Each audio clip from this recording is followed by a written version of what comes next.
한국의 인터넷 커뮤니티에는 다양한 공포 이야기가 널리 퍼져 있습니다. 오늘은 그중 하나인 폐가의 울음소리라는 이야기를 길게 풀어보겠습니다. 몇 년 전 나는 친구들과 함께 폐가 체험을 하기로 했다. 도시에 있는 오래된 폐가는 이미 많은 사람들의 발길이 닿은 곳이었지만 우리는 새로운 경험을 찾아 그곳에 가기로 했다. 밤 11시 어둠이 짙게 깔린 시각에 우리는 폐가로 향했다. 폐가는 도시 외곽에 위치해 있었고 주변에는 아무런 불빛도 보이지 않았다. 친구들과 나는 손전등에 의지하며 폐가 안으로 들어섰다.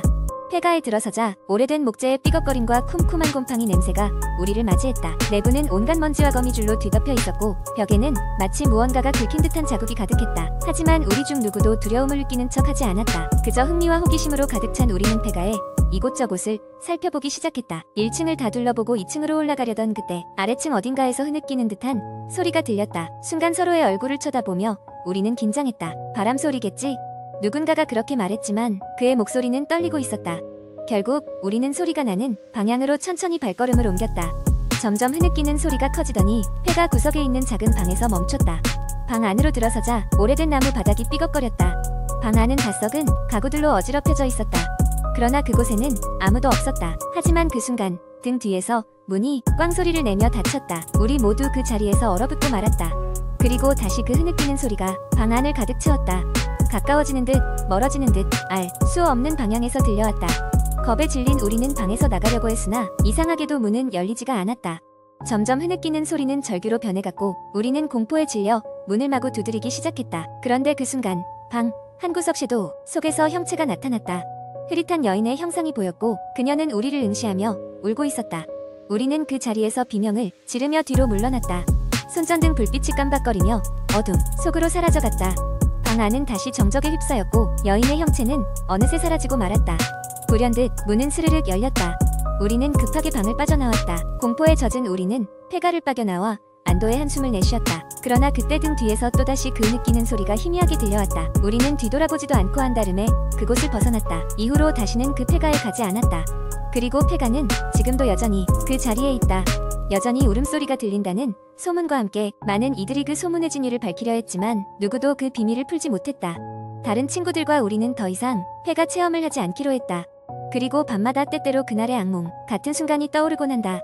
마치 그날의 그녀가 여전히 우리를 지켜보고 있는 것처럼. 두 번째 이야기. 어느 날 밤 나는 인터넷에서 시간을 보내고 있었다. 친구들과 채팅을 하다가 우연히 달리기 귀신이라는 제목의 글을 발견했다.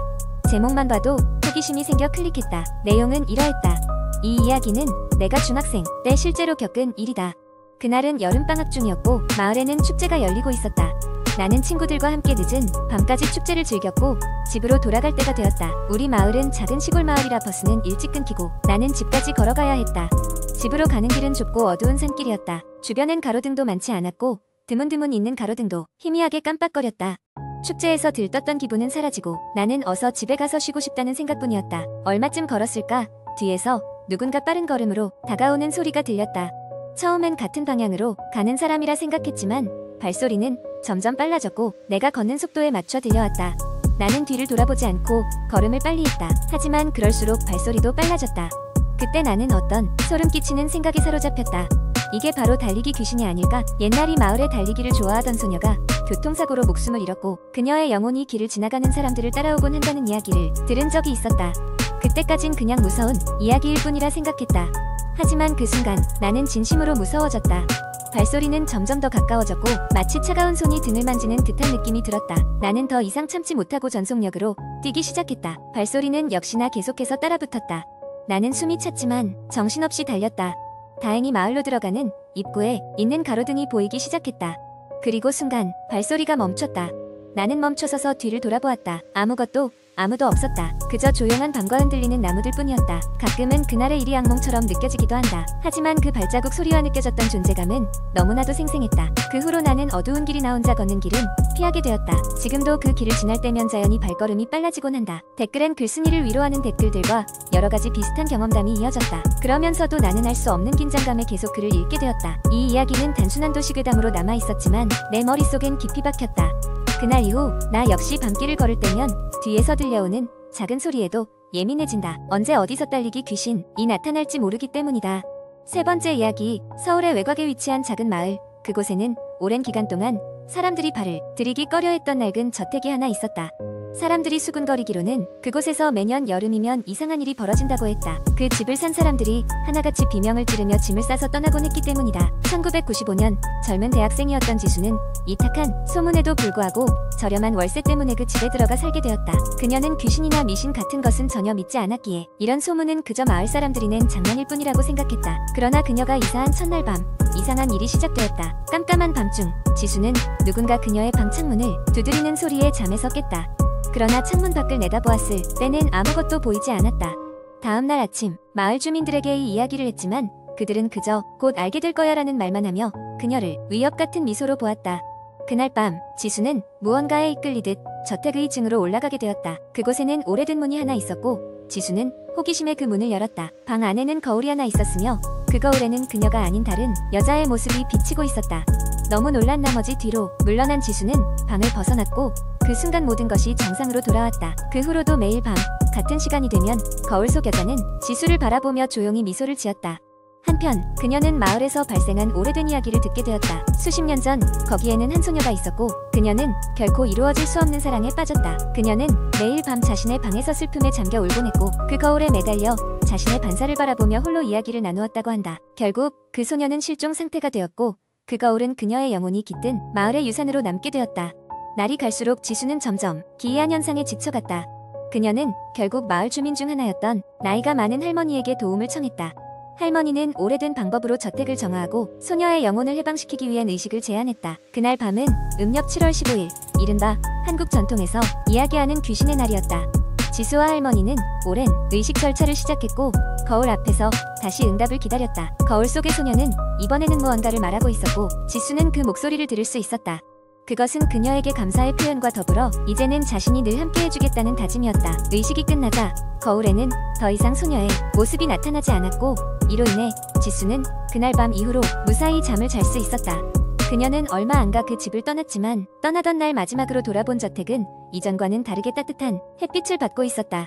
그리고 몇 년 후 마을 사람들은 그 소녀의 이야기를 더 이상 전하지 않게 되었다. 저택은 이제 편안한 거주지로 변모했고 그 소녀의 영혼은 잊혀갔지만 그녀의 사랑과 슬픔은 그대로 기억에 남았다.